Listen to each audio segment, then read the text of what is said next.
What's up, everybody? Me and Darius are here joining you guys on a Yo, Monday night. What up, Darius? what's Uh, happening? Everything.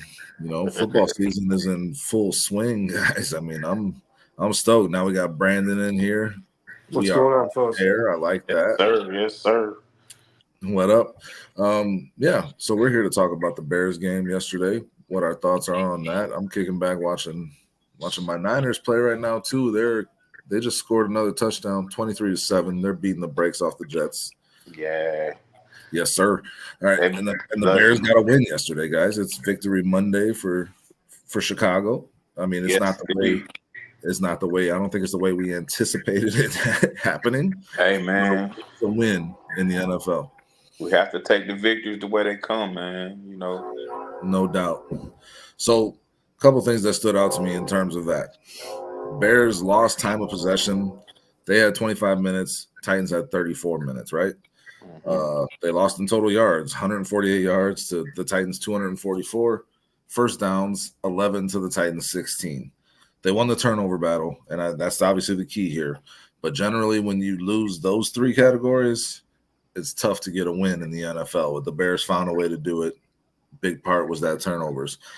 In terms of the offense, targets, Keenan Allen led the team with 11. DJ Moore had 8.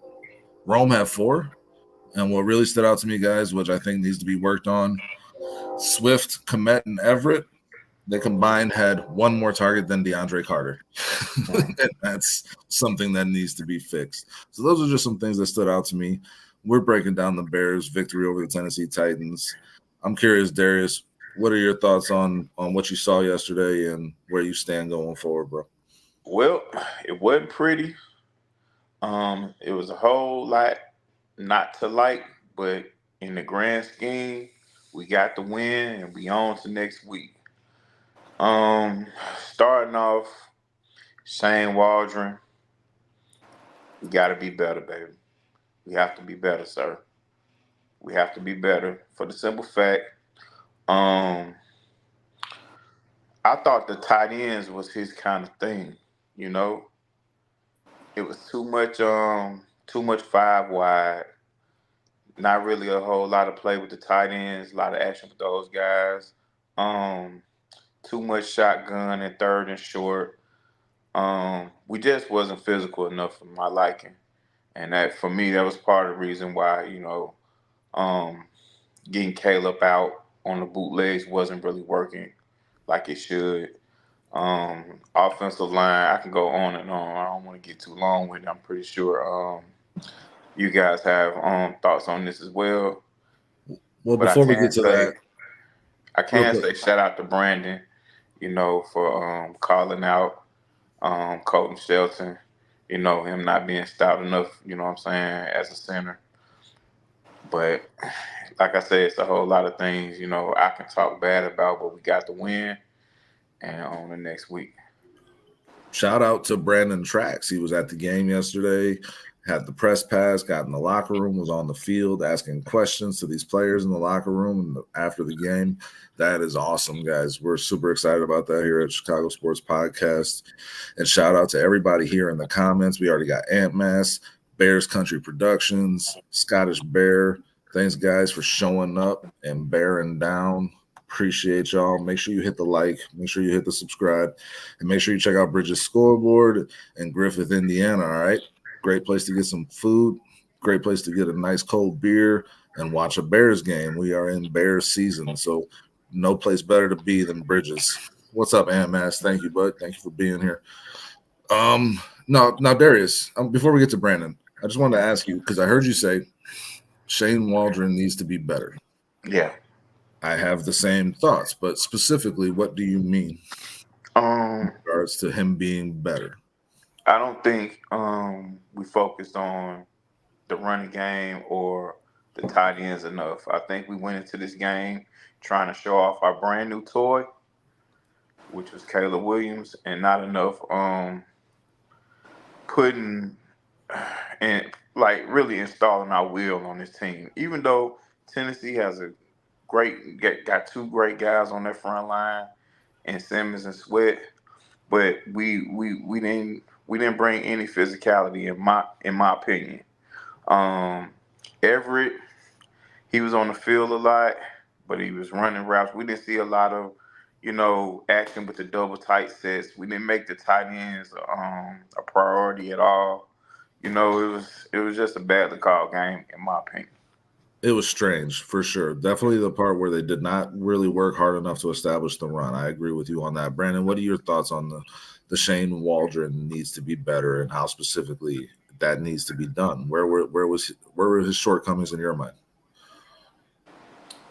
Yeah, I agree with Darius in the sense that, like, I don't know, show off their new toys, one way of putting it. I think they just wanted to believe that Caleb can step into a game and be a veteran quarterback because he's kind of given that persona by the leader that he is off the field. But Shane for sure did not do enough to make Caleb feel comfortable in this game.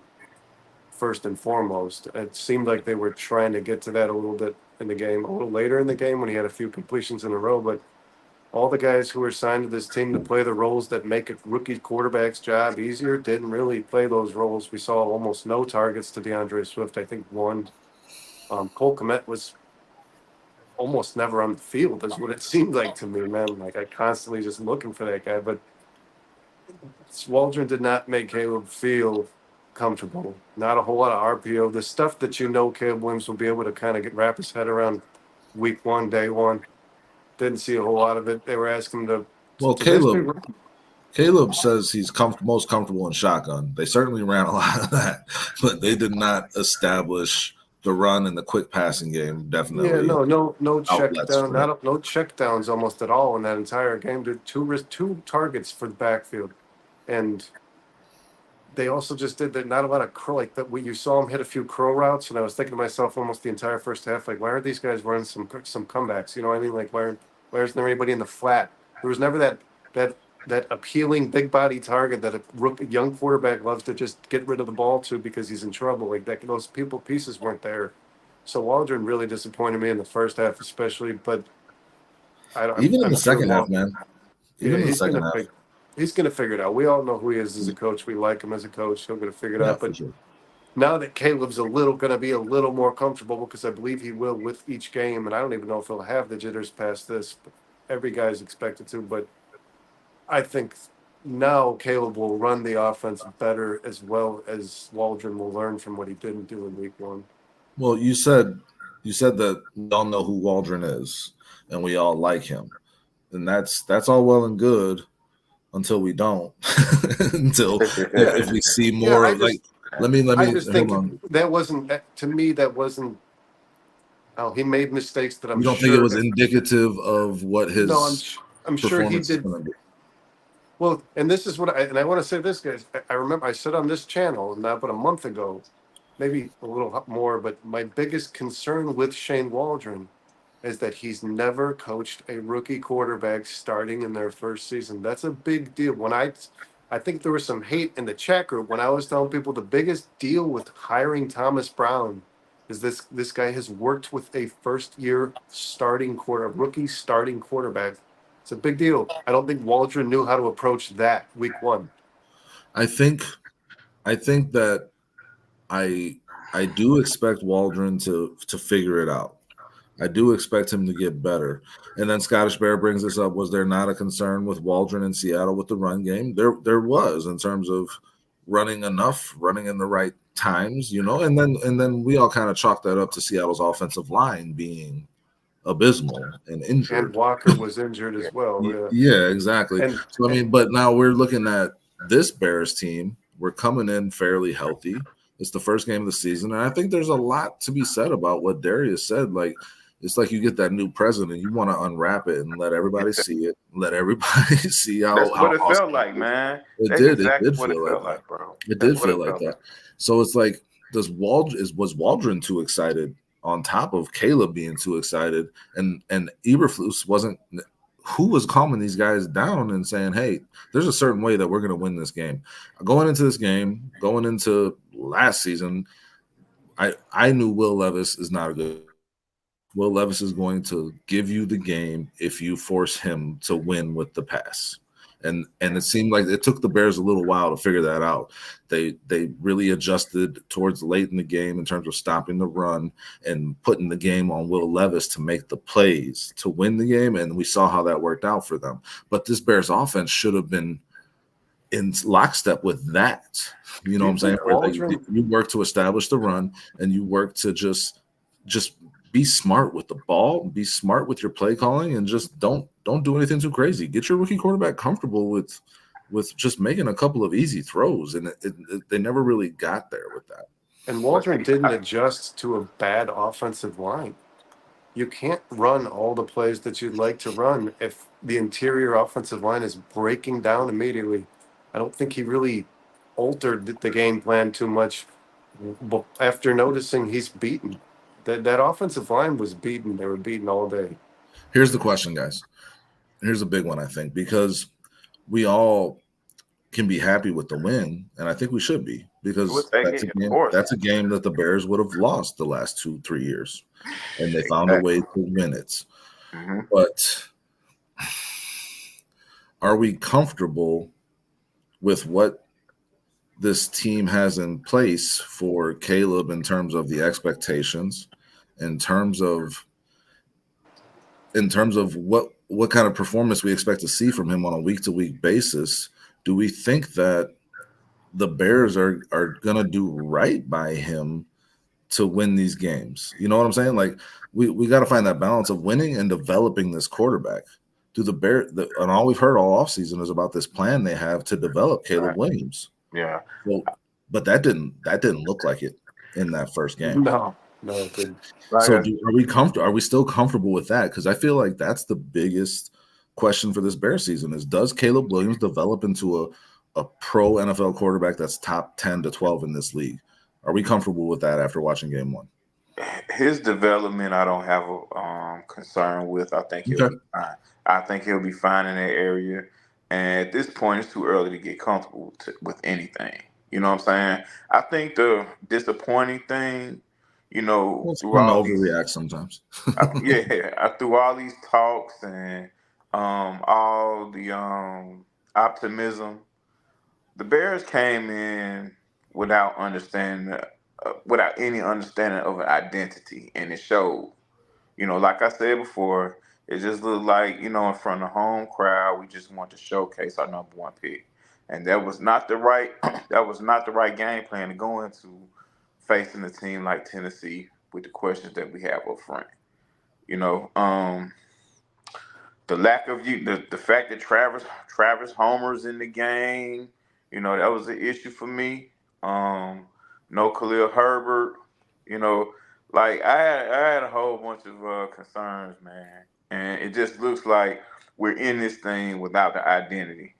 Okay, so it sounds like your answer to my question is a little bit on both sides, because I guess you got all these pieces to surround Caleb with, and did we put a good enough offensive line in front of him? And if we have these pieces, did we utilize them properly to make Caleb play the best game possible? But again, fellas, it's what we really talked about, before the season start. Each game is going to be handled different, but I think we just went into this one with the wrong idea.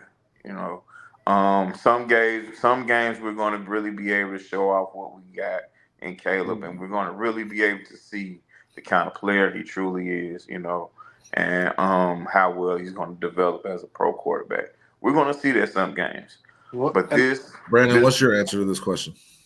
Well, I think you're going to see struggles in the development of Caleb for sure on the side of the coaches, because Shane Waldron, the Geno Smith story, the Cinderella story, like it's incredible. Geno Smith looked really good in week one. He really did get the most out of that player that he could. But if Geno Smith continues to look good and Waldron ain't there, then how much of that is Geno Smith versus Waldron?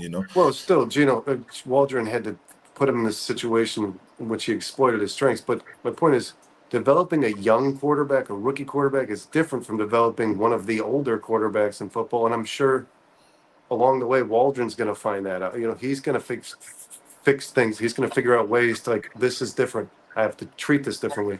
But I also want to say this. Caleb's just as much responsible for developing himself, and you could clearly see that he was scared in that game. Every time he didn't throw the pass he should have, he threw it over. I think he was trying to stay away from defensive backs. He was trying to avoid turning the ball over. He was playing like the Caleb who doesn't like we don't normally see the guy. We see the guy who takes chances. He was leading his receivers too much because he was afraid of underthrowing a ball and throwing an interception. But most importantly, I think especially there's a lot of things I thought he did actually to avoid trouble. But now that He he put the ball in the knows, dirt a lot too. yeah, Short of now the that yeah, receiver. he was just trying to play. Everything was too safe, and now that he knows, the hardest part of Caleb Williams' transition to the NFL is going to be. I've said this for a long time. Not feeling like he has to be a hero. It's going to take a lot to get that out of him, and that's a good thing, guys, because that's just the guy he is. But he now knows. He opened his eyes yesterday to the fact that he was drafted to a 7-win team with the first overall pick in the draft because that team won a game without him being a hero. Yeah. And he knows now these guys are going to cover me. Like these guys got me, so I don't need to go out here and blow this thing up. I don't need to go out here and be the number one pick today. Like he has time to develop, and he has a team behind him that's going to help him win football games. I think that'll actually make him start to take chances. What he saw from his defense yesterday, he's not going to be overthrowing receivers by 3 yards to avoid a pick. He's going to start taking his chances. That's what he's I just feel like with the things that you just described that Caleb is feeling, having never experienced this before, that's where your coaching comes into play the most. Yeah, absolutely. Eberflus has been here. He's coached in NFL games for a long time now. So has Waldron. And I just think it's a failure on their part to calm him down and to work the game plan to calm him down and to also just make sure like they let him know what you just said. If you make some mistakes, it's okay, but you gotta let it go. You gotta throw it naturally. There was a lot of jitters there for sure, and I think that's to be expected. My biggest concern right now is we were doing our podcast earlier, Brandon, on 4 Stars, and the news came out that Rome Odunze has a sprained MCL, and he's week to week. And we're talking about Caleb, getting into his rhythm and making some plays and just taking some chances. The guy that I see him being able to do that the most with is a guy like Rome. And if he's not out there, how does that impact this offense, guys? Believe it or not, it may be better because he feels less responsible to have to feed everybody. You see what I'm saying? Now, Another thing that happened yesterday that Caleb probably would never admit to, I feel like he lost confidence in his interior offensive lineman. Tell you why. I watched the game like 2 or 3 times. I can't blame him for that, Darius. No, not at all. Not at all. I can't blame him for this. For what I watched today, I can't blame him at all. But the reason why I say is because, like you say, he was off on some throws. He was not able. He didn't allow himself to plant his foot and place those balls accurately. In certain times, and it also showed that he kind of rushed some throws to get the ball out because in fear of getting sacks and losing yards. Because a lot of plays he left out there on the field, if he just allowed himself to just relax and let the play develop. Just make the right play, not the big play. Yeah. Yeah. Yeah, he was playing scared is what it looked like to me, man. He said he didn't have the nerves. We all know he does. I mean, you can't. You're human, man. Yeah, you got nerves. Well, you guys don't think that Rome. You guys don't think that Rome not being out there doesn't impact that at all? I was going to say this. The guy because I agree with you, Dustin. He's the best contested catch receiver probably on the team today. But and the best scramble drill receiver too. When Caleb gets out of the pocket. Tyler Scott, if he plays more, I do have confidence that he will bring a different aspect to the game, especially one where Caleb's taking chances. That kid's going to be downfield. He can be. We got people in the chat saying that same thing. Scottish Bear, Tyler Scott. But I'm gonna tell you guys. I'm gonna tell you guys what's gonna really help Caleb out in this situation if Rome's not able to go. Running the football. DeAndre Swift is a pretty new toy too that you can unwrap as well. Yeah. Running the football between him and Herbert, establishing that run. Not saying you got to get 6 yards every touch, But the Nice. fact that you're willing to run the football, getting these double tight sets, and it will also open up the play action so you can get them out of the pocket. You can roll out. You get to his strengths. You know what I'm saying? Well, and this is the Tight beauty. end, the tight end, the tight end and the running game are best friends of quarterbacks. That was the especially most this stuff. disappointing thing yesterday. That when they ran Swift to start the game, it looked like it was going to be successful, and they kind of just stopped doing it. And Yeah. then when they went back to it, it felt like it was kind of too late. Then just not involving Cole Kmet at all. Yeah. Brandon, I Well, don't know how we you can felt also about that. That bothered me a lot. we can an injured player is not good, guys, especially a young guy, first That's round just for the pick, touchdown. a top 10 pick. But like the benefit of having a strong unit and having depth, like glass half full is one of the wide receivers is injured, and that's you got a lot of them, and there are a lot of good ones. That's the best place to have an injury if you're the Bears. Let's say Okay, but Keenan Allen was limping off the field too after an attempted But touchdown. let's say catch. somebody on the defensive line or offensive line, like Tevin Jenkins or Montez Sweat, this is an injury you can afford to have. I do think that DeAndre Carter and Tyler Scott will play well enough. Caleb's a good quarterback, man. He's going to find a way to get the ball to whoever's playing receiver for him. And I definitely think Keenan Allen's. I agree with that. I don't know if I pick. He's going to blow up. If Keenan Allen is now required to be on the field all the time, he's going to blow up.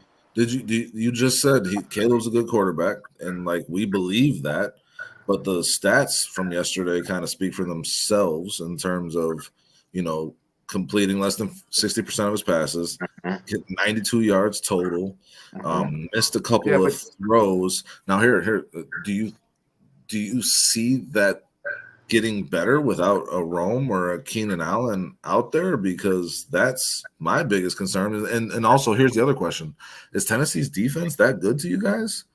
Yeah, I mean, it shut down our run. That was their goal. That's what Callahan said. So, did their game plan work? And that's what rattled Caleb and. Well, his stats. We threw under 100 yards. Guys, and then we watched some Justin Fields games like that, and that's just not something you want to see from the Bears because we're supposed to be the modern day offense, right? Yeah, we're traumatized, bro. We can't see too many of those. But right, we want to see something different. Good defense is great, specialty returners are great, but we want to see something different. But in the same sense, some of the greatest quarterbacks that played in the NFL had awful rookie games. Peyton Manning threw 3 interceptions. The Colts got whooped. Andrew Luck threw 3 picks to the Bears. Do you guys remember that game? The Bears gave Andrew Luck the rudest awakening to the NFL. And then Trevor Lawrence as well. So these are all first overall picks like Caleb. Trevor Lawrence as well threw 3 interceptions. The Jaguars lost. Caleb didn't lose the game. So to me, I think that's true. Yeah. And I mean, the biggest play he made of the game was that scramble in the third quarter to get that first down that led to a field goal. I mean, that was a huge play. He's already slightly ahead of some of the best quarterbacks that ever played. Like he like I said, he played conservative, he played safe, but he didn't turn the ball over. So, I mean, let's be honest. Would you guys feel any better with the offensive production if he threw for 175 yards? The offensive production would have been more productive for sure if he threw for 175 yards. I mean, but they would have more yards. 2 points, but we there still is 148 total yards, bro. 148 total yards. But my thing is, we only got the offense only got 2 points.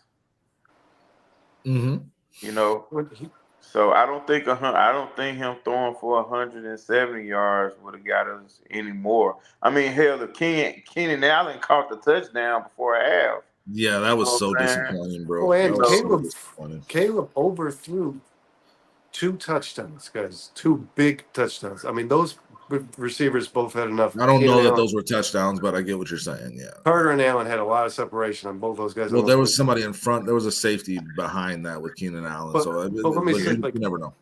Caleb didn't forget how to throw the ball. Not at all. He had some nerves. He threw the ball poorly. He didn't forget how to do this, guys. There is definitely some point in this season where that throw is going to be available, and Caleb's going to hit it on the money because that's what he's done his entire life. It was a lot of bad. I feel good. I feel The offense didn't score as much as they should have. They looked bad. The yards were bad, but the potential was there on the field. Those plays that Waldron called, they opened up. It's He true. got 2 wide receivers open, wide open. So, like, if Caleb starts making those passes, which if we all had to vote right now, yes, he will or no, he won't. He's gonna, right? Yes, Yeah. he's So, gone. Yes, so we I saw agree. some things. If he's But the throwing the coaches ball need to like help the him with Caleb that. we know, that's money, dude.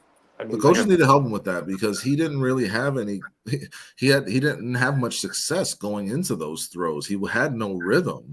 no, You know, yeah, it's they like didn't. it's They I think didn't he established make rushed him. them, rhythm. Yeah, man. they didn't make him comfortable at all. He Yeah. They rushed. did a very poor job of that. He rushed those. Those deep throws were rushed. They were thrown kind of early, because like I said, he was in fear of getting his head torn off by the material defensive lineman. And Um, and if he had gotten that head torn off, it would be just a Caleb Williams jersey there, which you could get at TV's World of Wonders. All your sports jerseys and memorabilia. Check out Tom's line of gear and collectibles at tcsworldofwonders.com, guys. Go get your Bears jerseys, old and new. They can do whatever you need.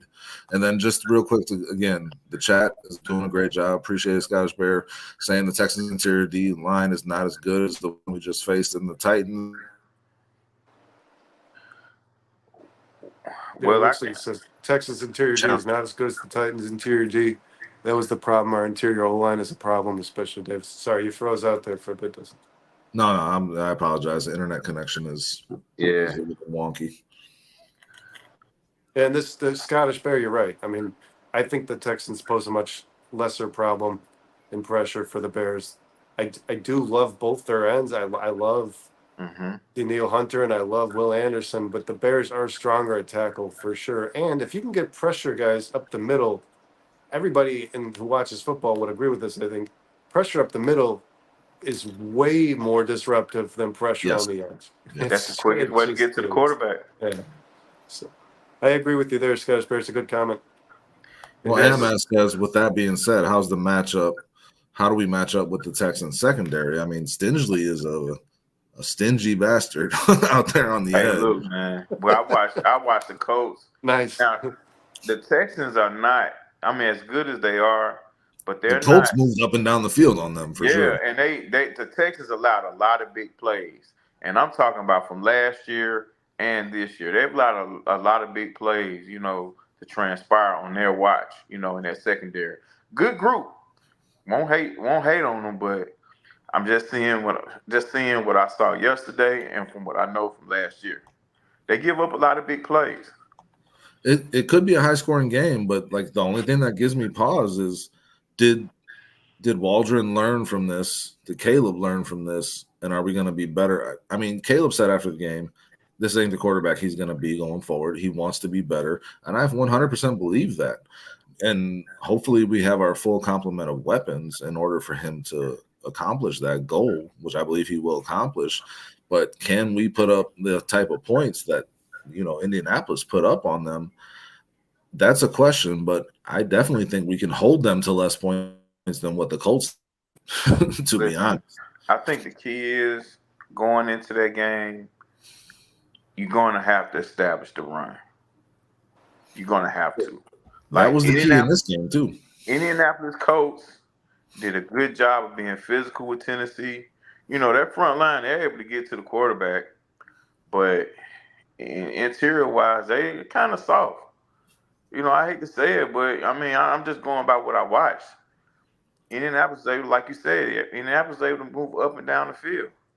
Yeah, Scottish Bear says the Bears are underdogs. Yeah, last I checked, they were 3.5-point underdogs going into that game. I don't know if the line has moved, but I mean, I think that's fair. You're going to be in Houston. Houston's a year ahead of the Bears in terms of that progression that you want to see from a team. So I think it's going to be an interesting game. I'm glad it's on a primetime game, and hopefully DeMeco Ryan is the guy who's going to know what to do with the young quarterback too. It's not getting any easier.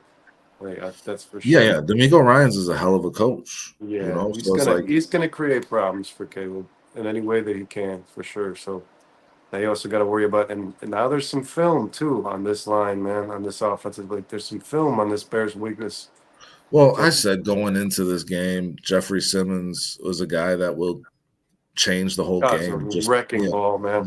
Yeah. He is the ultimate disruptor in the NFL at that position. He's one of the top 3 in the league, and he did that. And yes, I agree with the chat. Our offensive interior, the interior of our offensive line is our biggest weakness. I mean, Tevin Jenkins took on that matchup a lot, and he didn't look good doing it.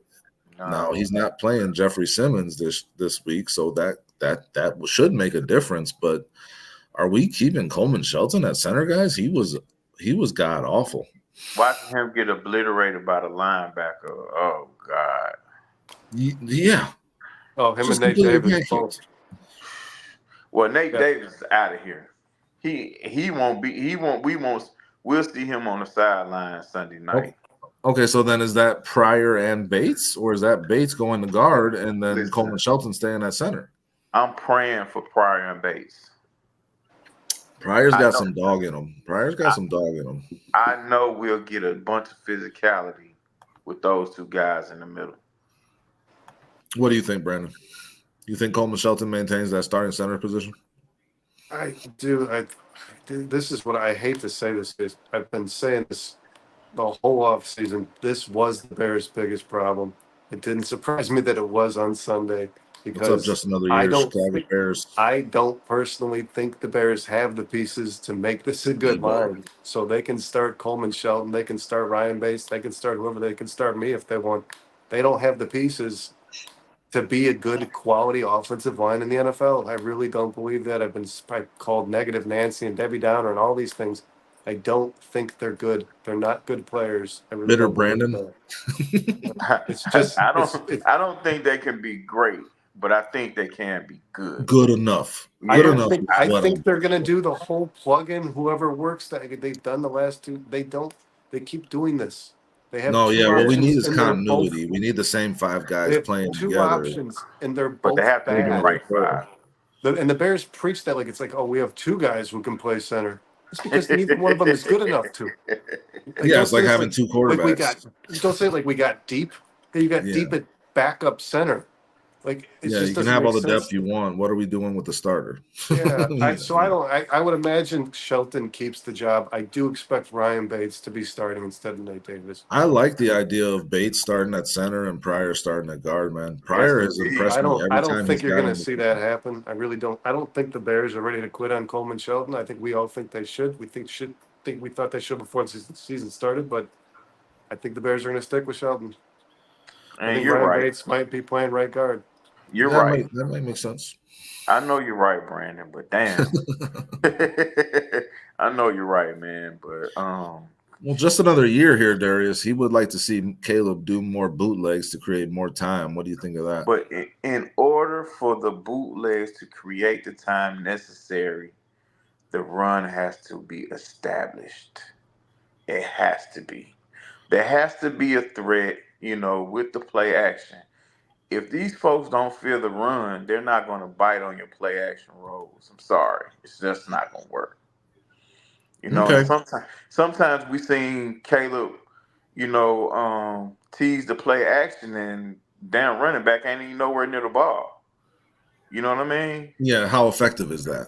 Right. How effective is that? We have to establish. Yeah, it's not effective if you don't establish the run. If they don't have any concern about your run game, they're not going to honor your play action. Yeah, Justin, you just made a really good point. That's one thing I want to say too is the way Waldron coached that game. He was allowing that Tennessee Titans defense to play up at the line the entire game. You can't do that with a young quarterback, man. You can't have all those looks. When you're Caleb Williams in your first game and you got 11 guys on the defense, you got 10 of them standing on the line, a coach has got to do something to make that guy feel better about it, man. And he just kept he tried the 2 big passes early in the game that didn't hit. And then he was just like, no, we're going to let Tennessee load the box for the rest of this. It was just like, dude, you got to get these guys out of here. Y'all want to get this guy? Y'all want to get this guy, or man? No, we got too much other stuff to talk about, bro. So I shouldn't even have shown that. Yeah. Okay, we'll put that away. I did hear people calling them Cap and Hood and stuff, man, and saying like Bajan won his first game and he threw 100 and something. It's like it's just Bro, ridiculous. let me just say this. Let me say this. It's ridiculous. Bears fans are so fickle sometimes, honestly. Crazy. Like, I mean, dude, like, it's one game. It's one game that we won. Caleb didn't look the way we wanted him to look, but that don't mean that Tyson Bagent is a better option. I've never seen fans want the backup quarterback so much in any other fan base but the Bears. When Grossman was out there, we wanted Orton. You know, it's When like, could you imagine if when- they benched Peyton Manning after his 3 interception game that his debut? yeah, in his where would NFL? NFL history be without Peyton Manning? You know, like, These guys were we're- terrible in their first starts. They never once did the team. our get boots on the expectations were bench. too high, guys. Our expectations were too high. Now we know we need to level those out. We need to see progression and development from Caleb. And if the Bears can keep winning games while they do that, then that's a fucking win. That's a win. But it like, says a lot. let's not give up on the guy after one Right. week. And I mean, he also went on to say, put him on the bench and let him learn from Bagent. I'm sorry, but he's not learning anything from Bagent, guys. He's not Aaron Rodgers. Tyson Bagent is a second-year player, undrafted, that had 4 starts last year. I do agree with Judah here. Orton played that Super Bowl we would have won. When you said I've never seen Chicago want to back up more. There was a lot of people that were like, why is Kyle Orton not on the damn field for this game? I think that was one time where they wanted to back up more. I mean, I don't know that it would have made a difference, but my major point is that when Bagent came in last and Fields was hurt, everyone was saying Bagent is a better quarterback than Justin Fields. And then when we were going to get Caleb, everyone was saying Justin's a better quarterback than Caleb. It's like, bro, we always want the next thing. It's like, we got the thing. We have the Lamborghini. Let's let it drive. We got to figure out how to work that stick a little bit better. You know, Listen, Chicago fans, the ones that's listening, the ones that's gonna see this. Nobody's working Caleb's stick. Winning ugly is a skill.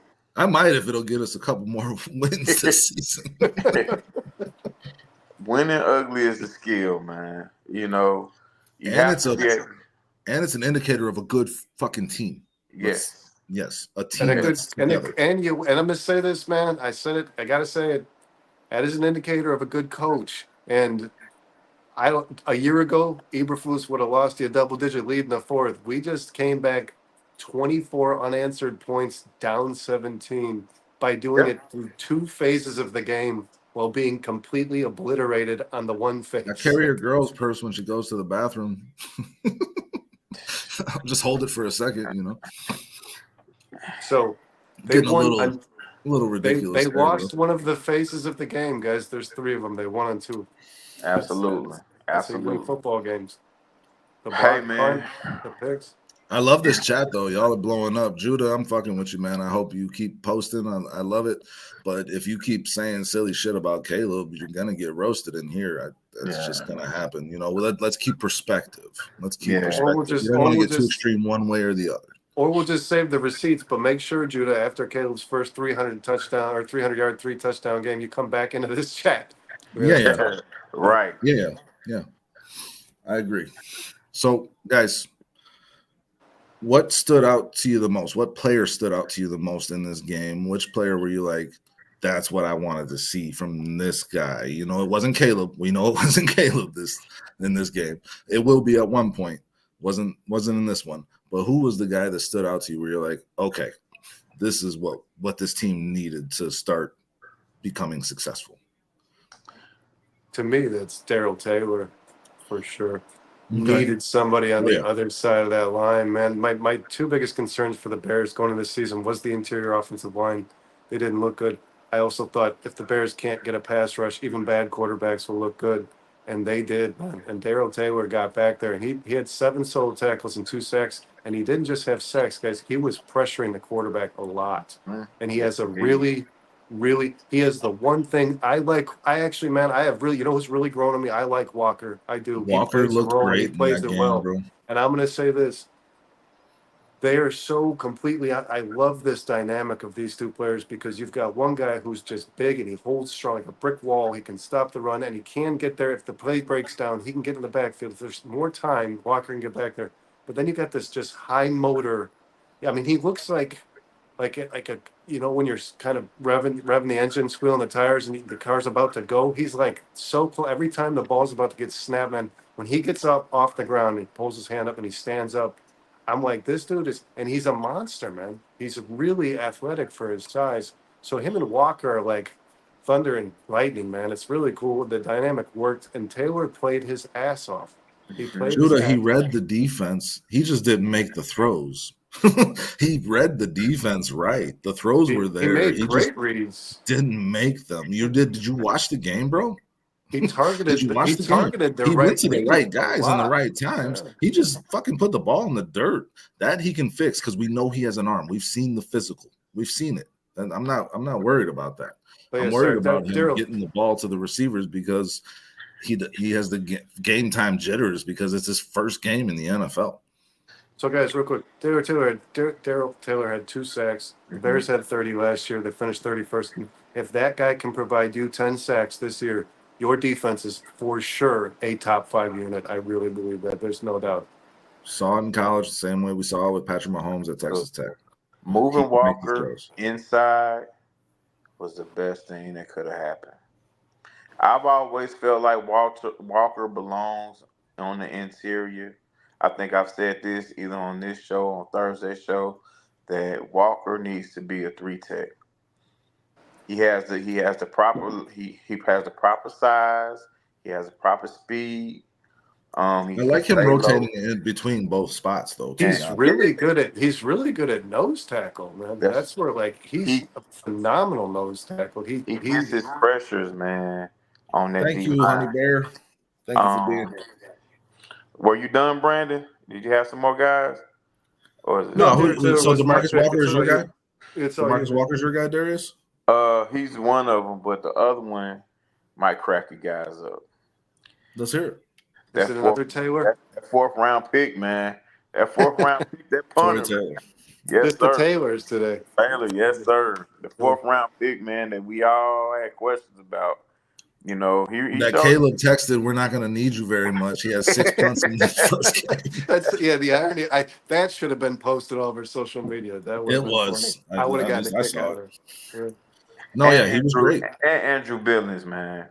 Gotta give Big Yeah. Billings a shout out. Huge. Man. You know who my guy Huge is, game. guys. Well, it's 2. It's Javon Dexter because he got a sack. He just threw that guard off of him and just was right in the quarterback's grill. That was really great to see. I jumped off my couch for that one because I've been pulling for this guy, and I think he's one of the most important pieces of this defense if it's going to be a top 5 to 10 unit this year, which I think it can be. The other guy who makes that happen to me is Tyreek Stevenson.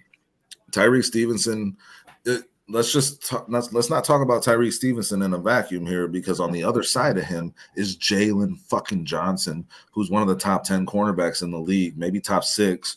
And now if you put a guy across from him, that's now a top 5 to top 10 cornerback in the league as well. Where is that quarterback going with the ball? Yeah. Who do you target? How do you work against that as an offense? So Tyreek Stevenson taking that next step, because he was really good last year in his rookie season, and I expect big things from him this year. It was great to see him actually come through with that, because that can bring a whole new element to this defense. That's the reason why this Houston game, another reason why this Houston game is going to be very intriguing, fellas. Yeah, And because they got a lot of receivers that can make plays. Now we got 2 cornerbacks that ain't backing down from any of those. I love what because you're right. The dynamic of Tyreek Stevenson being anywhere near the talent that Jalen Johnson is makes this defense a nightmare for any quarterback. And Tyreek Stevenson was the most targeted player last year because nobody wants to throw the ball at Jalen Johnson. So if Tyreek Stevenson can take the next step in taking the ball away on a consistent basis, he can be frightening. And he actually, what do you have? 3 turnovers last year? He played well last year, and he's already. Tyreek had 4 I think he had 4 picks. Yeah. So you think if this guy can get you capitalize on those pick 6 plays that he just like the one he had Sunday, yeah, that duo is frightening. I believe something it. else you need to capitalize on is $2 build your own burgers at River Street Tavern. All right, nothing but great times over there. Thursday karaoke nights with DJ John. Go to River Street in East Dundee. Guaranteed good time and guaranteed to see someone that's looks like Brandon but is not Brandon as well. That's Kyle. He's there every damn day. The guy never stops working, but he's a bartender over there. Go check them out. I mean, That's it's insulting. it's crazy to think how good this secondary can be. But what I'm really excited about our linebackers too, AC. And I see AC's comment here. I like this. Give TJ some love. 15 total tackles. The guy was everywhere on the fucking field. I loved his game. I love his game every time he shows up. And Edmonds, it didn't show up in the stat sheet, but he made maybe the play of the game, tackling Tajay Spears on that 3rd and 3 crossing out. Yeah, man, that he chased that down from behind and made a perfect tackle that led to them punting, that led to Bears points. That was in the 3rd quarter, late, 4.5 minutes left. That was a huge play. But yeah, TJ Edwards was And we awesome. just named my Billings and Edwards. We just named my 2 probably best contracts in Chicago sports. Those 2 guys are That getting. is going crazy, y'all. Kenny Adams, what's up, man? AC Adam, Ant Mass, Judah's still in here. That's cool. Scottish Bear, you guys are giving us a lot of content tonight. We appreciate y'all. Hit that like, hit that subscribe. Yeah, guys. Please keep the I comments. think TJ Edwards makes like $6 million a year. Yeah. I mean that guy is an elite linebacker in the NFL. You couldn't convince me otherwise. He said his favorite player growing up because he was a Bears fan was Lance Briggs, and I swear, Makes man, total sense. sometimes I watch Makes total him sense. and I'm like, man, he's looking real Lancey. You know what I mean? Yeah. He looks Briggsy for sure. He's kind of Lancey. and he hits you low. You know what I mean? Briggsy. He does. He plays like Briggs, man, a little bit. So like, yeah, I agree with you. And then He's got more Dustin, speed than Dustin, Briggs. You though. got to mention. He you gets gotta mention sideline to your- sideline better. Go ahead, You Brandon. got to mention your play of the game, Dustin. My Not play of the game. Edwards. Not Edwards, yeah, because I agree. When you said that, man, I thought the same thing. So I'm sure these guys in the chat are gonna think, I just mentioned it with the Edmonds. yeah, that tackle. Yeah. I That just mentioned it. You listening to me or what? Not really. I try not to if I can afford Well, it. But Yeah, Tremaine Edmonds made the play of the game, I think, in on that Yeah. play, tackling Tajay Spears on that 3rd and 3. Yeah, I did mention. albeit I was shocked they didn't go for it, but he still Yeah, made the so was stop, I. and that's what counts. Kenny They could Adams have is- probably walked across the. Kenny Adams is that taking us to fourth our next topic, guys. Can we please cut Velus Jones before midnight? I was screaming for them to cut him when he fumbled and kicked that ball to the Tennessee Titans, man. It's like, bro, the kicker's on the other side of the field. You're supposed to catch the ball. You ain't down. You supposed to gotta kick. you got to kick it back to him. Yeah. This ain't soccer, bro. You fucking catch the ball and hold on to it. What do y'all think of Velus? And then he got opportunities after that. I would have been so done with him if I was the coach on the sideline, bro. There's no way I would have given him another opportunity to touch the ball, especially in a game that was that tight. He got other opportunities. What do you guys think of that? That's what I'm saying. Like, yo, where the hell is Khalil?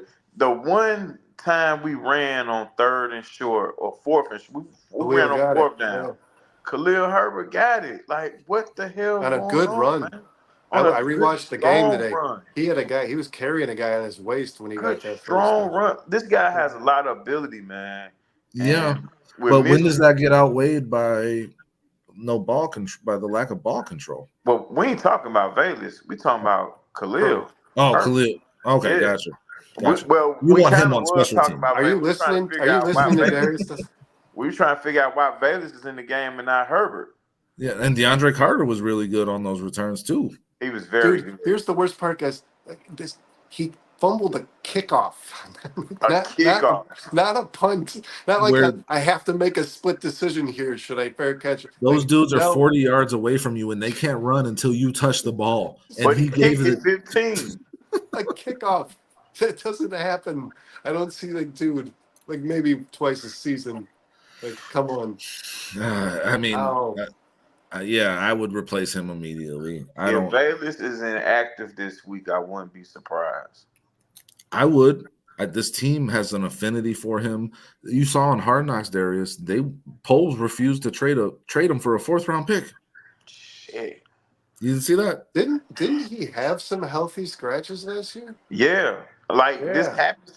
This is 3rd He did. year. Like this Yeah. happens every year. him and one other player. There's another. Dominique Robinson. Those two players would just randomly get healthy scratches a whole year, which says to me they were losing faith for sure.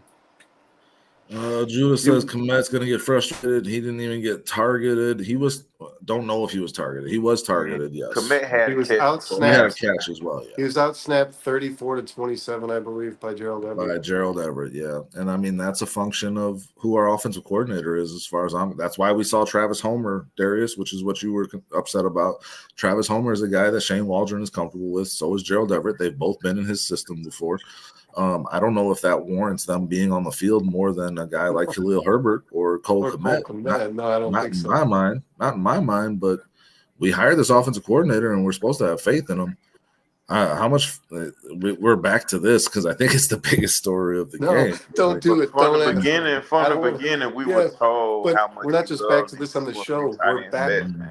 We're back to this, and they didn't even really run that. We think 5 wide, 3rd and 2, man. Shit. 3rd and 2, and they don't have a back in the backfield. And see, when they threw that screen to DJ Moore with Carter as a blocker, that brought back Getsy vibes, bro. That brought back Getsy vibes. And I was like, didn't we just run a fucking guy out of here doing shit like this? I mean, the Raiders got all the Getsy vibes. I just saw how that worked out for them. That's what I was saying. Dustin said if we're doing this again, and you meant like in the show, but it literally, that's what I was thinking after that game was over. I was thinking in my head, like, I'm doing this again, as in like as a Bears fan, lifelong. I'm already questioning, is this offensive coordinator suck? Yeah, and it's like it's immediate. It's like we couldn't just have one. We're trained to think this way. Yeah. It's like the get Getsy out of town. It's already started. I like this question from Sophisticated Thoughts, guys. I want to touch on this. Yeah. So does Flus have a man-to-man with the offensive coordinator and let him know about his personnel decisions? I think he has to. I think Flus needs to have an offense that's complementary to his defense for him to win games as an NFL head coach. I don't more than just personnel. The damn ball. More than just personnel. He's need got to Lovie Smith this shit right now. Like I said earlier, we supposed to be moving on, but people keep asking for it. But so look. The thing about the Bears came in there with zero identity. We just had a whole bunch of fucking things. Oh, excuse me, I hate to keep cursing, but we had a whole bunch of things to show the people, and we tried to show it all in one game. And it's just not the way to play winning. I agree, Darius. They lost sight. They lost sight of what they've been building this whole damn time. I think they did. Exactly what it was.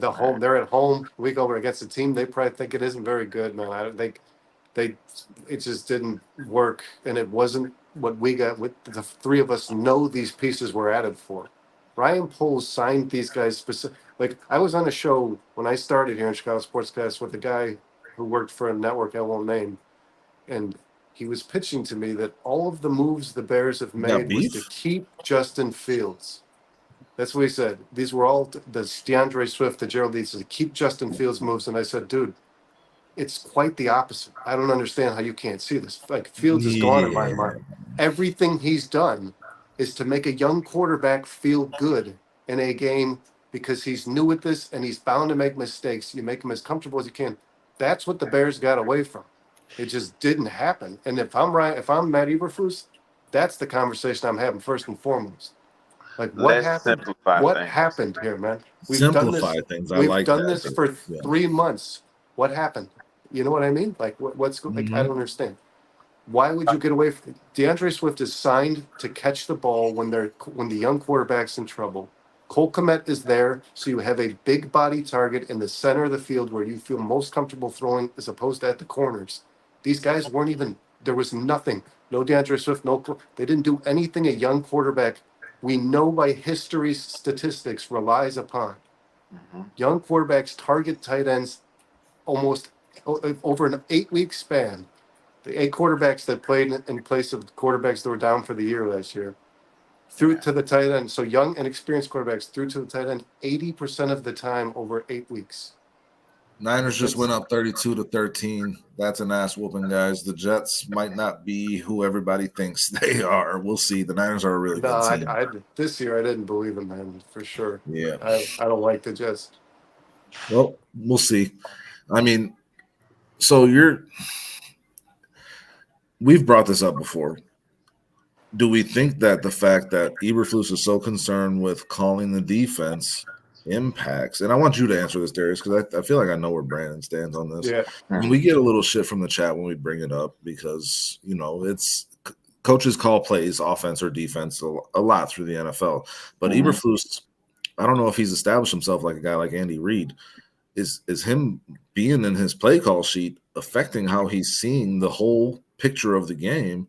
And is it affecting, what could potentially be a positive impact on this offense if he gets his hands on it, and at least in a supervisory role? I don't think so. What I do believe is that Eberflus is trying to put his trust, trying to show that he trusts the guy that was hired to be an OC. But what about his trust in the guy that was hired to be the DC? Well, the trust, as far as him trusting, I think he trusts him, but I think Eberflus, he loves to call plays. He loves it. It's not that he doesn't trust the guy; it's that he loves calling plays on defense. Yeah, and I think I call it his blankie. He's good at it, bro. Like, yeah.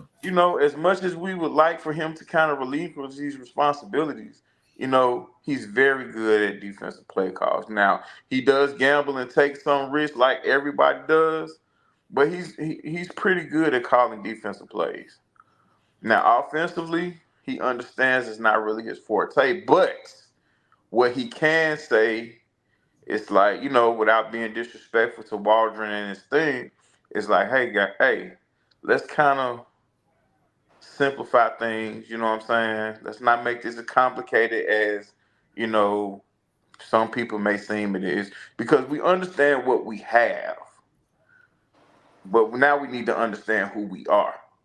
Yeah, but you got to ask yourself. That's very well said. Who we are and who are they? And Eberflus is a defensive guy who wants to win these types of games that he just won.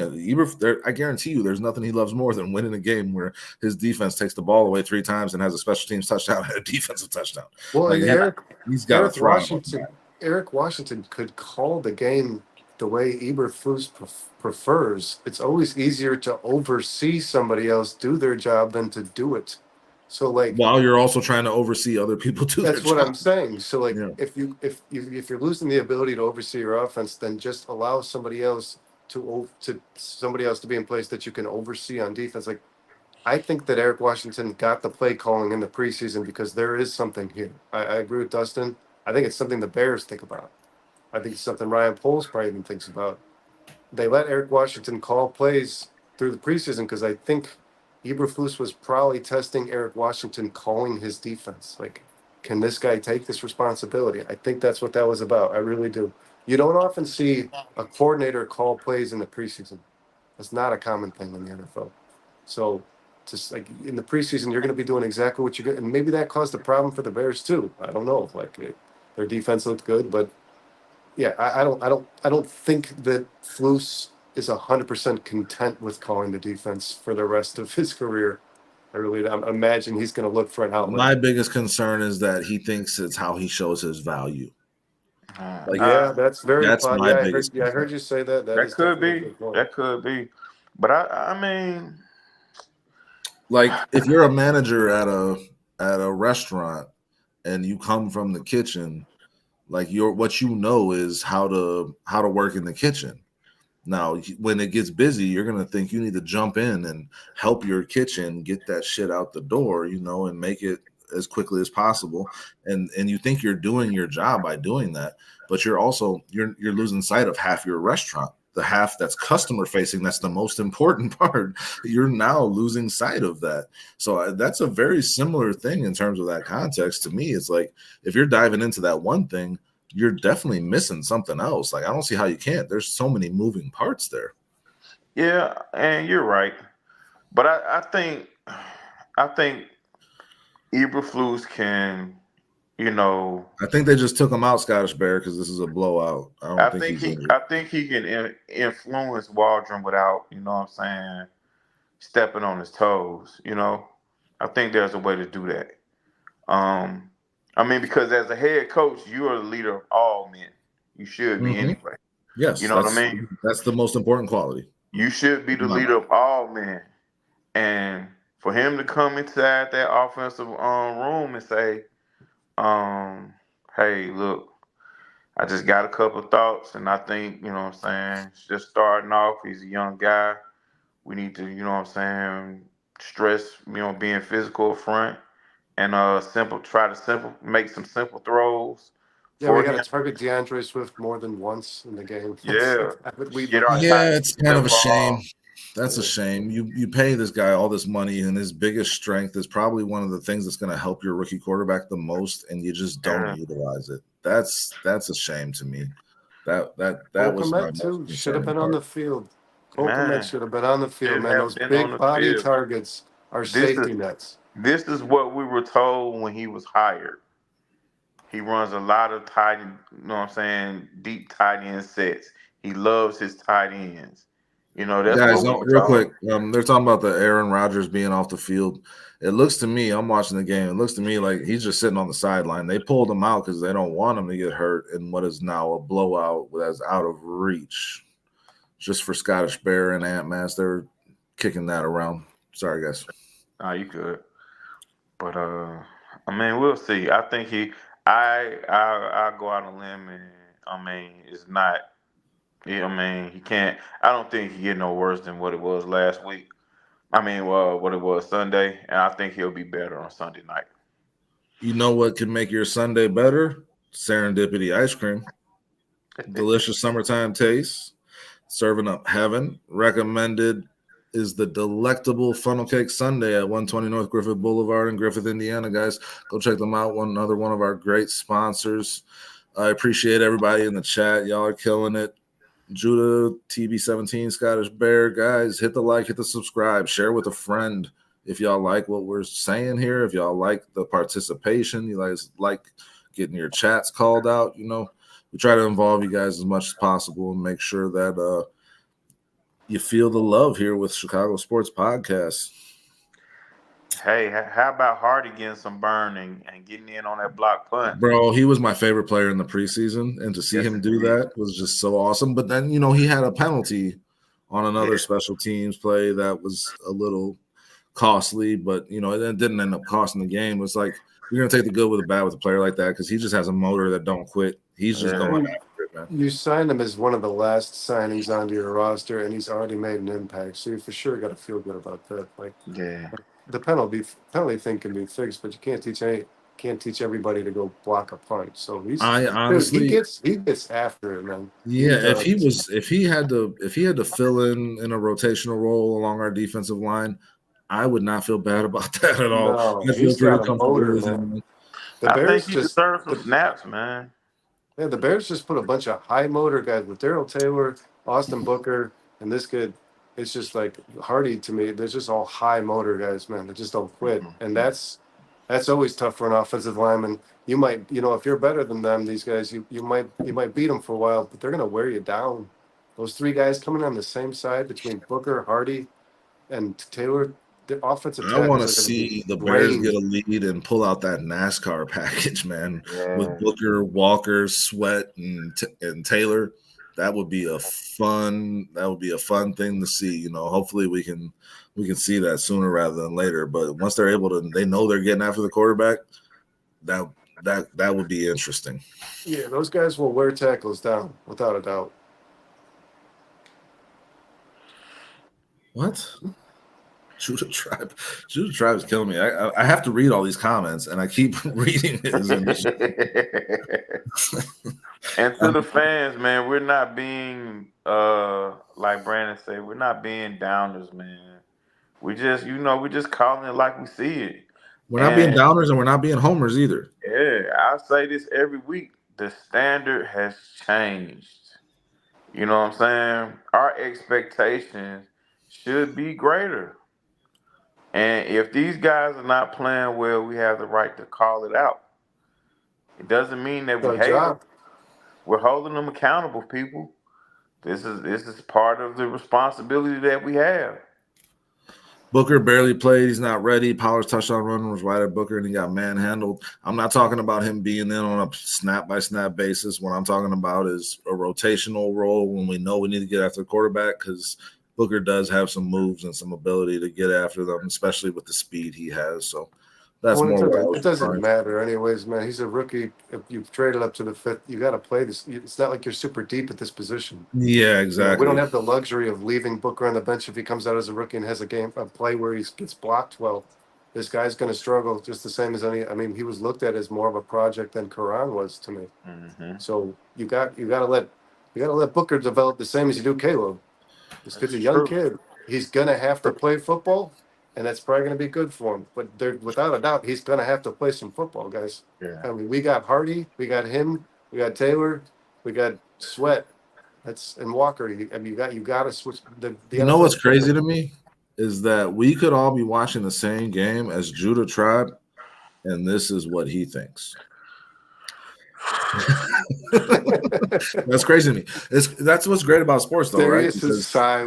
We're all watching the same thing, but we all have these different perspectives, and that's what makes the conversations fun. It's like Darius watched it and he saw something that I didn't see, and Brandon watched it and he saw something that Darius didn't see, and then we bring it all together, and there can be some debate and there can be some agreement, and it makes for a really good conversation. But when we say just dumb shit just to say it out of being a hater, that's not adding to the conversation. It's pulling away from the actual topic and what we're talking about.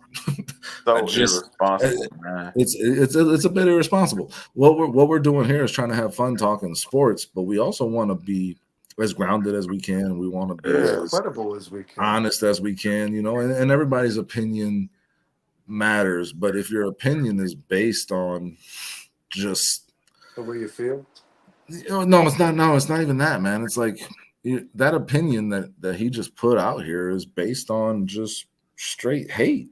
It just is, and I hate calling people haters. That shit's lame, and it's a cop out to get out of a conversation a lot of times. But that's what it is, man. One of the downfalls of having free Wi-Fi, man. I mean, it's one thing to say Caleb had a bad game and he needs to get better. Mm-hmm. It's another thing to say that Austin Reed is better than Caleb Williams, guys. Those are two very different statements that get taken in two very different ways. He's just being bold, man. Some people do. There was a guy behind me at the game, man, who was just yelling. Oh, by the way, shout out to Trax. I appreciate it. Give me a ticket to that Bears game with some class. But and Trax killed it at those press conferences. Great job, bro. Yes, there was a guy behind me, man, who went every play, like if the receiver, it was Keenan Allen who dropped the ball, he was like, never should have traded for him. And then when Velus Jones muffed, he's like, we should cut the GM. Just like it was just like was like, dude, how can you even watch sports if that's what's going on in your head? You know what I mean? Like if a guy like missed a tackle, he's like, cut him. It's just like that extreme is like, dude, we like Dustin said, we're trying to be credible. We can't come in here and say things like Caleb played a bad game. They never should have drafted him. It's just like Caleb played a bad game. Let's be critical. Let's be honest. Caleb played a bad game. But you can't, and it needs to be better, no doubt. But to determine that he's not better than Austin Reed because of that game that you watched. The thing is, you didn't see Austin Reed playing that fucking game. So how would you know? How would you know? That's just, there's no basis for that opinion.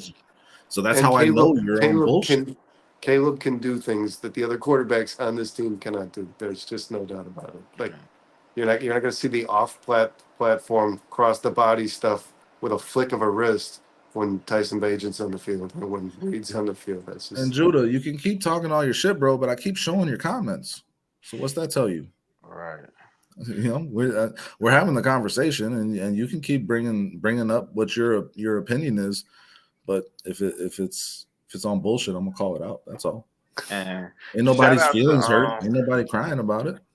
Shout out to Bill Callahan too. And I know that sounds crazy, but Old Raiders head coach, coached the yeah, Raiders to the Super Bowl. he's a great offensive line coach though. Mm-hmm. And he made it his business to come into Soldier Field and challenge our run defense.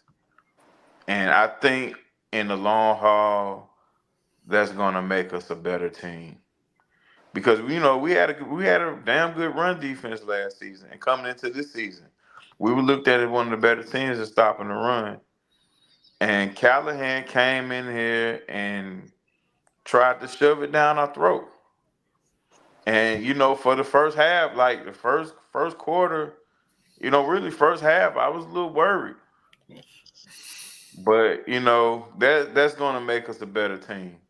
The You know, Bears made the adjustment to yeah, stop the run and say, yeah, "Hey, Will Levis, you beat us," and Will Levis is just not a good quarterback, guys. So that was a smart thing to do. They, yeah. they made the adjustment. They made it a little late, but they made it, in time They to put get they the put win. they Just put speaking Walker from a they put Walker inside, and that changed a Mhm. lot. That changed. Like I said, I saw the value in Walker yesterday. He's a good football player in the role that he plays.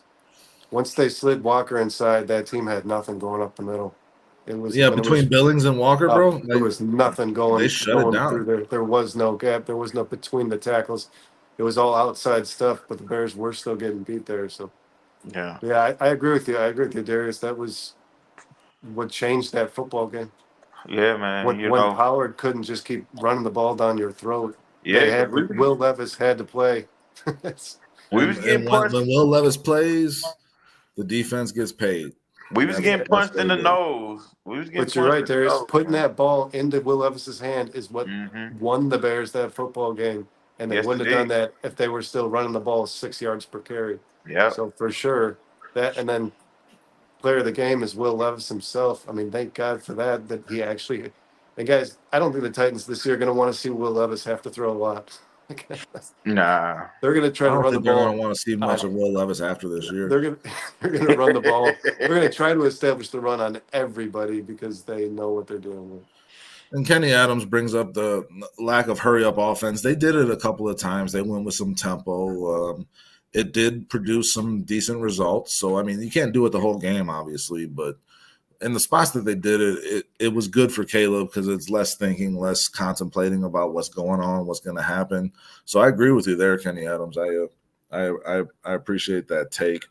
If they do it a little more than what they did, I won't be opposed to that. But I also don't want to see it a whole lot either because the huddle has its advantages too, guys, Yeah. in terms of making sure that everybody's on the same page. Yeah. Well, and I think quarterbacks just kind of naturally play more instinctively in the no huddle. You know what I Yeah. mean? It's more natural. So I get that. I agree with you. It can develop a rhythm in a player, but for the rest of your team, it's not very beneficial if you're overusing it. That's for like when these guys are. It's not good for those offensive linemen either, huffing and puffing. No. When you're not giving these guys the breather, it means more than you think it does for even professional athletes, man.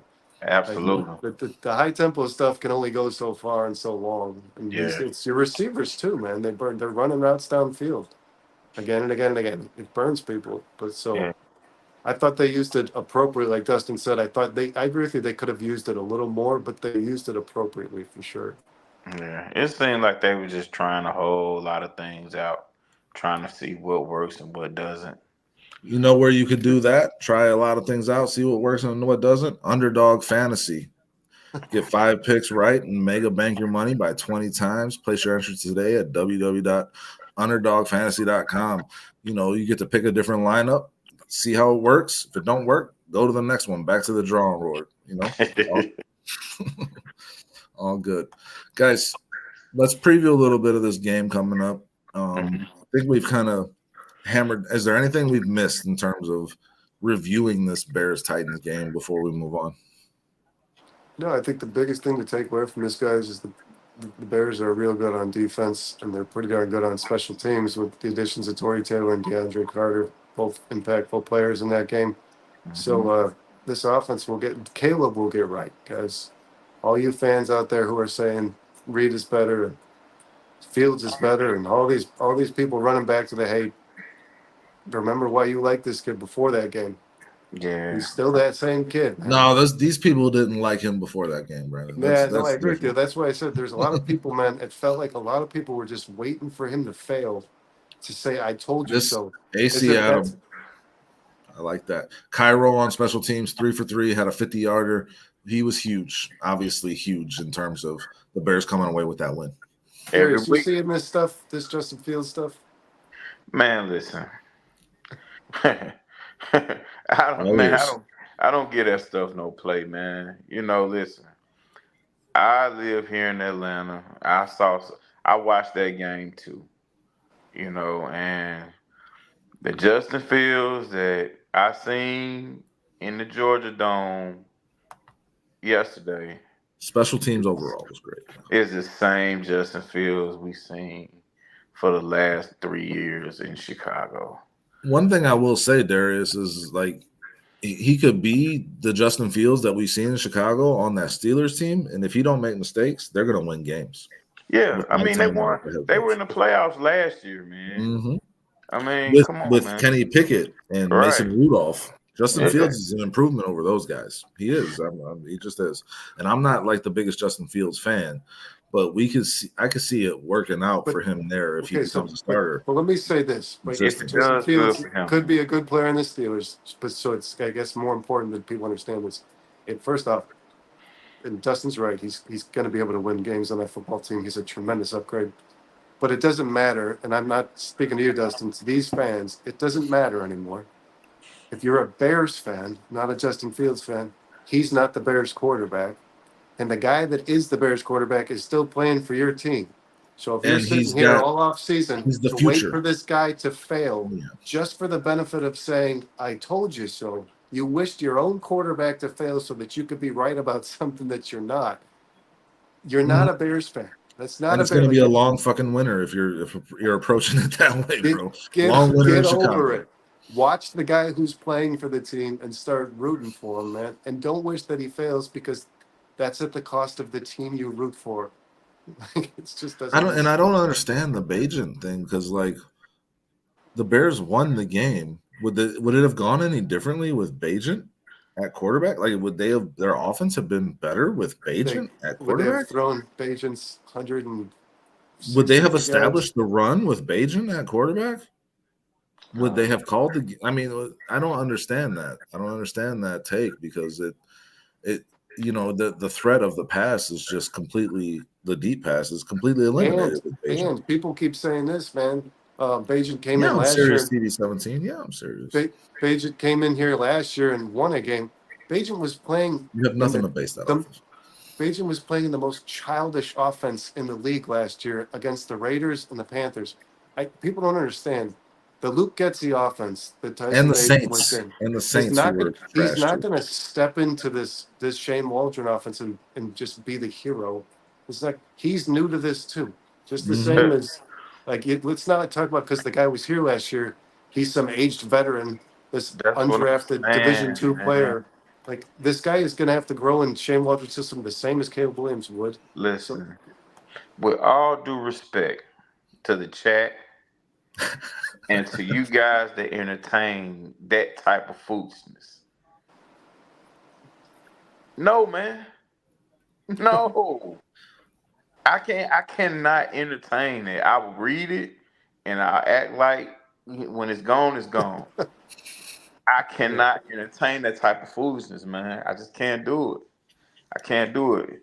Well, I feel like it's making for a good show. Yeah, well, we just did a 20-minute segment on our show about biggest overreactions. Yeah, biggest overreactions for week one. So that seems to be the most popular right now. Caleb's not the guy. They going crazy with it. Woo. Yeah, you ain't up here, man. You ain't feeling it like we're feeling it. It's a little different. But I'm down here hearing things, man. Like this whole Justin Fields situation, what he did to the Falcons. I'm like, man, listen. I think the Falcons did it to themselves. Don't get me wrong. Justin Fields didn't do anything to ruin it for him. But No, the Steelers defense won that football game, man. They were all over Kirk Cousins that all I entire tell game. people is keep You're watching. right. He didn't lose it. Keep watching. Keep watching. You've And been while you're warned. watching, have yourself a nice tequila from El Bandito, Chris Chelios's tequila, handcrafted, fully mature, smooth blue agave with zero additives. ElBanditoYankee.com. Check them out. I mean, if you have some of that tequila, Darius, it'll at least make the people you're talking about a little easier to bear. I'm gonna have to give me some, man. Drink responsibly. Yeah, don't make any Justin Fields post on Facebook while you're drinking the El Bandito tequila. That's not responsible. Not at all. And then Torrey Taylor is something we got to talk about, right? Torrey Yeah. Taylor had a great game. We talked about that. The special teams in general was great, guys. I love the special teams. I love the defense. I think we're in good places there. We got to get this offense on track.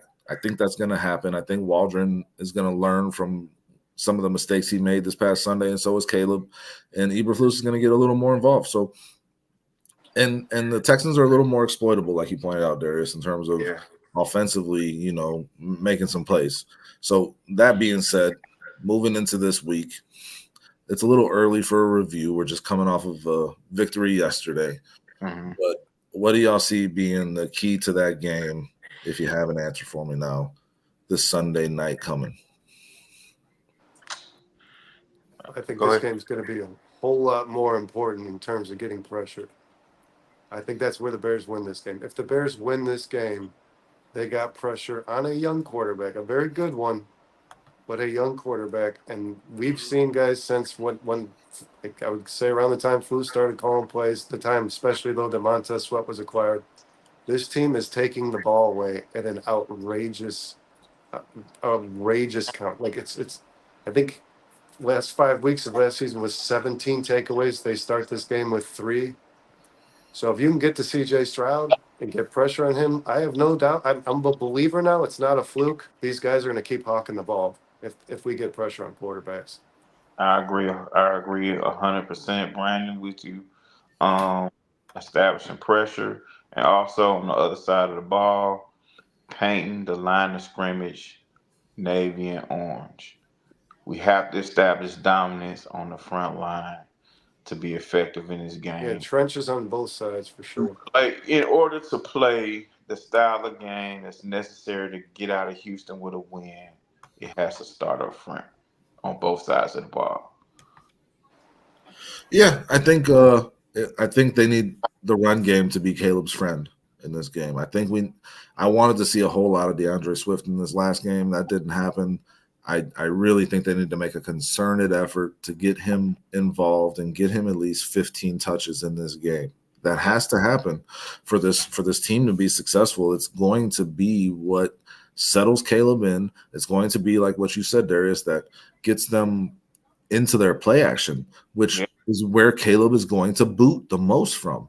The play action that can actually be respected, Caleb can boot out to his right and make a throw on the run, pull the defense out of position. That's going to be huge. I don't see the Bears winning this game. Yeah, I haven't seen it all season. Real quick, man. So I think if the Bears can get pressure, they can win. If they don't, they're done. But I think you just convinced me, Dustin, that the keys to this game are going to be really Braxton Jones and Darnell Wright because they've got their damn hands full. I mean, Darnell Wright's going to hold his own. I'm not worried. Our running game is best on the edge. Will Anderson, both these players defend the run well, man. Yeah. You are going to have to get those guys down on the edge. You have to run the ball. These guys set the edge. These two players, it's going to be tough to get outside. Yeah, if they're just coming off field with no cares or worries, then it's going to be a tough day for Caleb. And I mean, if you let him come up field and DeAndre Swift gets behind him, and now he can get to the second level there pretty easily. I don't think you got to worry about Darnell Wright. Braxton Jones is still a question mark in my mind, honestly, and we'll see if he progresses throughout this season. But establishing the run is going to be the key to this Bears season in general. We just saw a formula that can work, guys. This defense is going to hold up as long as they're not on the field after a minute and a half of the offense being on the field. If they keep turning around and coming back, that's why they were getting gashed with Tony Pollard. They just couldn't get off the damn field. The offense didn't hold the ball for any time of possession. You saw that. Time of possession for the Bears, 25 minutes. Time of possession for the Titans, 34 minutes. The Bears have to establish the run, to establish their time of possession, to make sure this defense has fresh legs getting back out on the field. If they don't, they're going to get torched by this Houston offense, bro. Joe Mixon is going to have a day and a half. I see. That's a thing Houston decided to do. You know, they decided to slow everything up and get the ball to Joe Mixon. And it worked. It worked. It worked. So, like, do the Bears have an offense that can compete with the Texans? I don't think so. I don't.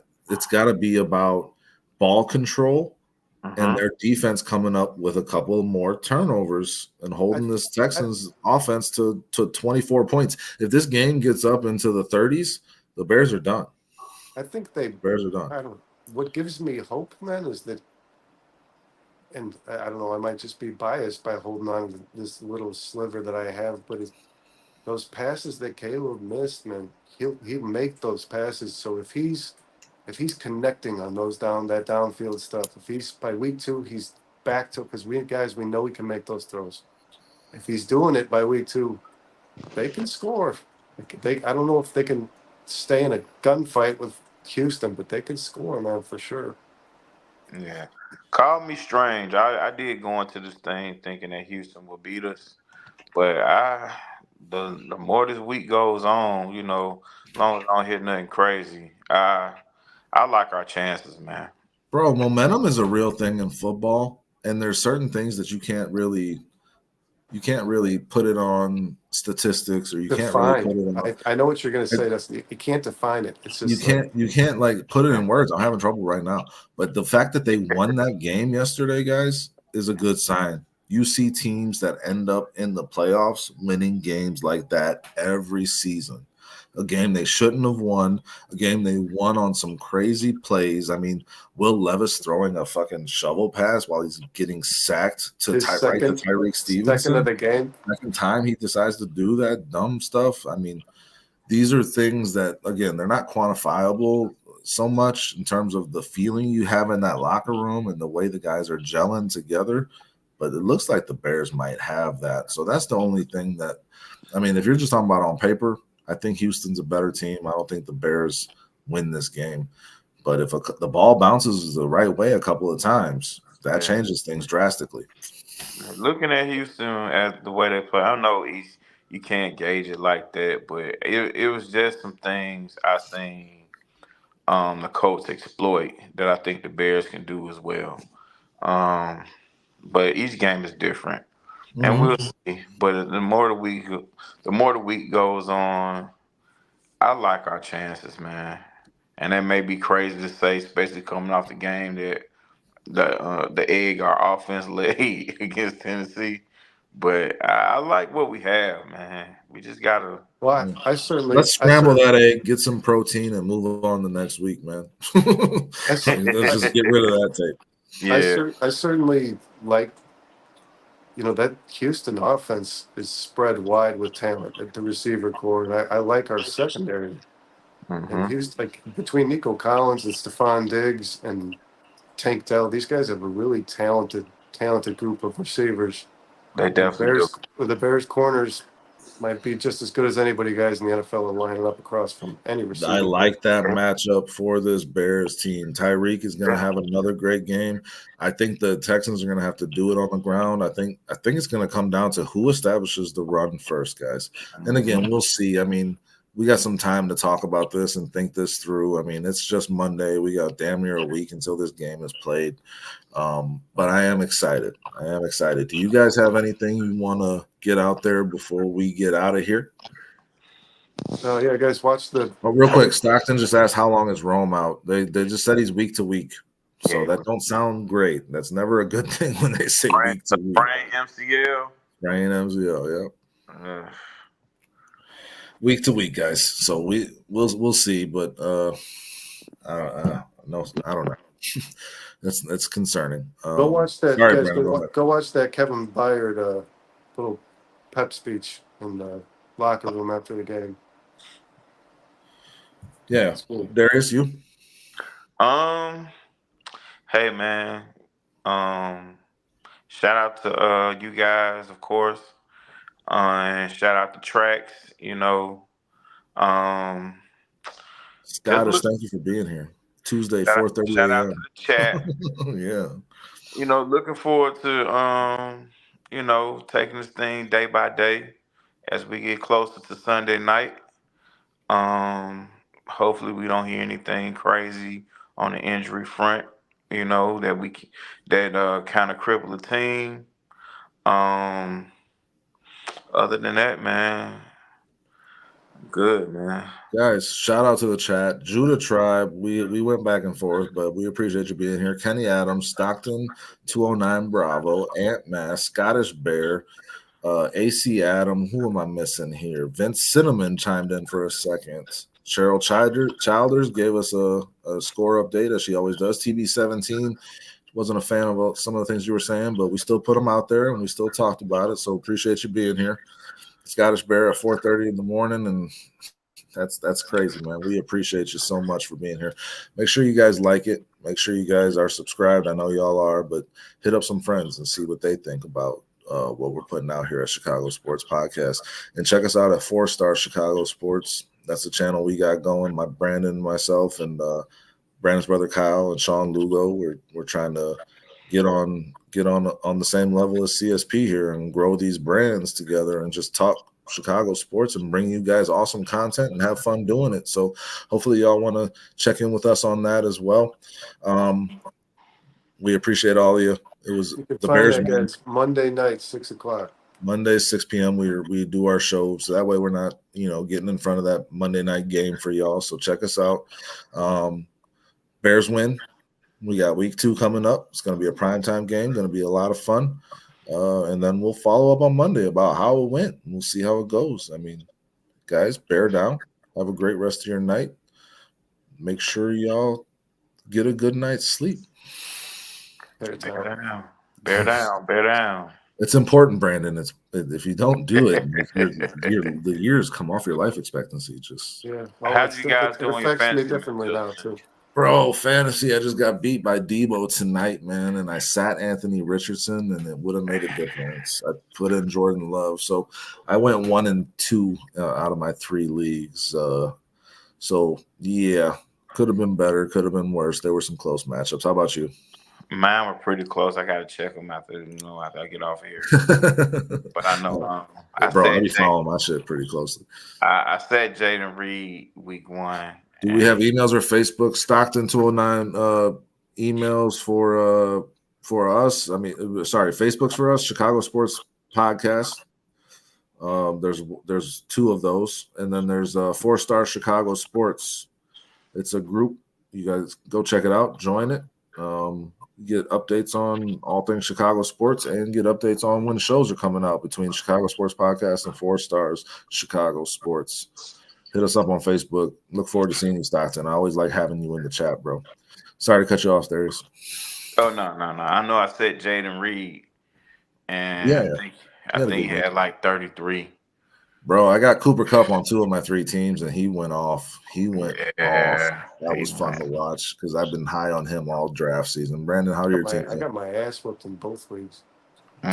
Brutal week. But it was weird, man. I mean, like, the players that I expect to produce on my team just didn't show up. So yeah, that shit will happen from time to time, but you always got next. Yeah, but usually it's like where you drafted late, like your flexes. That's like, oh, they didn't show.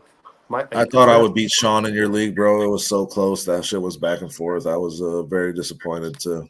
I mean, I'm happy the Niners won and Debo had a good game, but wish I would have won that fantasy matchup. Travis Kelce and Drake London, man, had a combined total of 9 points. Well, those are 2 guys I would have told you not to draft. I like both those guys. Still like both those guys. Yeah, that's cool. One of us will be right one week, and one of us will be wrong the other week. That's fantasy for you, guys. Thank you, Stockton. Thank you, Cheryl. Cubs over the Dodgers. Guys, bear down. Have a wonderful evening. We'll be back on Wednesday with another show for you from CSP, and we got one for 4 stars. So check it all out, guys. Have a great rest of your night. Yes, indeed. Great Yes, job, right, Darius. guys. Good job, Brandon.